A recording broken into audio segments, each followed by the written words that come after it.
guys, welcome back to another video. Today's video is going to involve some cosplaying, but also some of my family history, which could be interesting, depending on what you find interesting. Alright, let's get into it. So, I found out a few years ago that I am actually part Viking. You're like, how do you know that? Well, I'll tell you.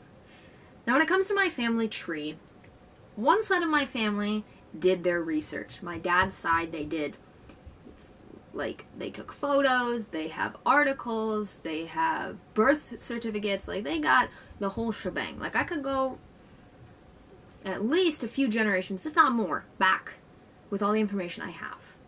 When it comes to my mom's side, however, not so much.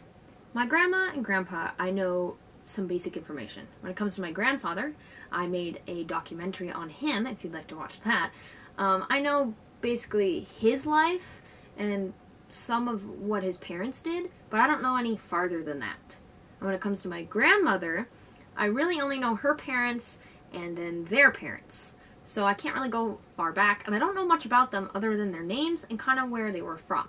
So this video won't be going too in-depth into the history of that side of the family, because I don't really know that much.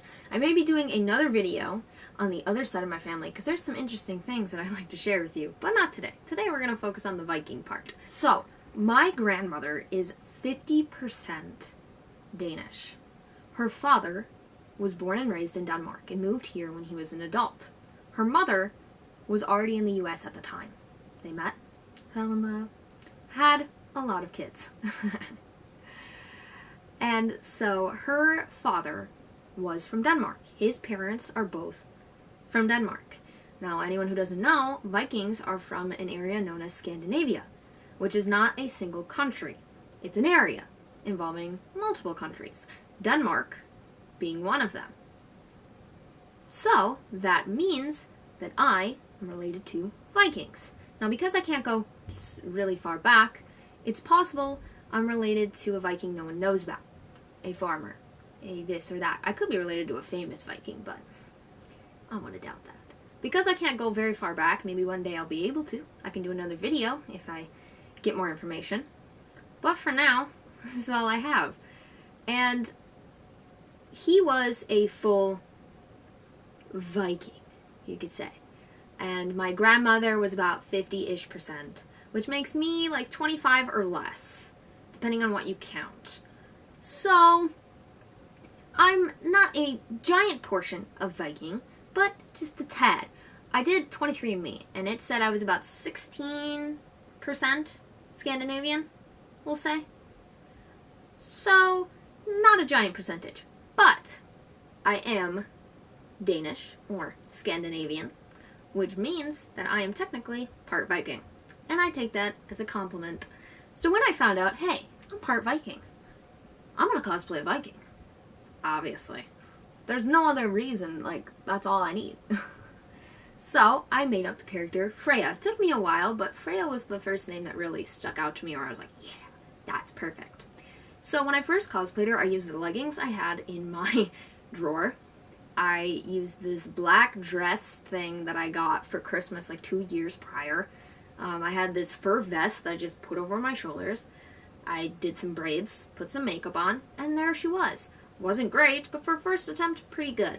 I used that costume the other 2 times that I cosplayed her, but I got a little bit better with my makeup skills and my braiding. But otherwise, it was the same outfit. However, recently I made a Ko-fi goal, and if you'd like to support me in my other Ko-fi goals, it's linked below. I made a Ko-fi goal to buy her a new outfit, and I got the goal within 3 days, which was really awesome. So, I bought her a dress, a cape, a cape, a necklace, and a sword. Now, with the money that I got from my Ko-fi goal, I was able to afford the dress, the cape, and half the necklace. So I paid for the other half of the necklace and the sword with my own money, because it needed to happen. So today, I will be transforming into that look that I have not even tried on yet. So it'll be lovely. When it comes to the makeup, I based it off of photos I found on Google. So how accurate it is, I don't know. But I based it off the Viking TV show and maybe some historic photos that I found. but I got some makeup and dark lines on my face. She has a scar over her eye, because, you know, people with scars over their eyes are cool, obviously. So today I'm going to show you how I get into my Viking look. If you would like to see photos and videos, I posted them actually yesterday. I'm filming this a day prior. It's Sunday for me. Hi. So I am, I cosplayed Freya, technically yesterday, but when I'm filming this, today. So if you want to see photos of her, it's on Instagram. If you want to see TikToks of her, it's on TikTok. But yeah, I'm going to show you how I transform into my Viking OC. Let's get into it. Woo. So, the outfit. The outfit I got off of multiple websites, but the main piece is the dress. It is a purple floor-length dress. It's got decaling around the waist and around the neckline with leaves. It also has the tree of life around the waist, which I really like, and a Nordic symbol at the top. Then I also bought a cape. It's just your basic cape. It does attach in a really cool way with like an X, so fabric goes on one side and the other side. And there's fur around the shoulders, which very nice. Then lastly, I have the necklace, which has the rune of awe, I believe is how you pronounce it. It is supposed to give you luck, so I thought, why not?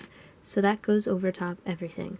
As you can see, my hair is already done, and that is because I tried filming myself braiding my hair, and I messed up, and then I was like, nah, I'll just do it off camera. So I did. And basically on one side, I do a braid right above my ear, twisting the hair, and then I do a French braid, trying to include my bangs, but my bangs usually fall out, so that doesn't last very long. And then I tie them together with yarn, and I went with purple since the dress is a shade of purple. On the other side, I twist the hair and I do one single braid, and I usually pin it to the side of my head so that way it stays.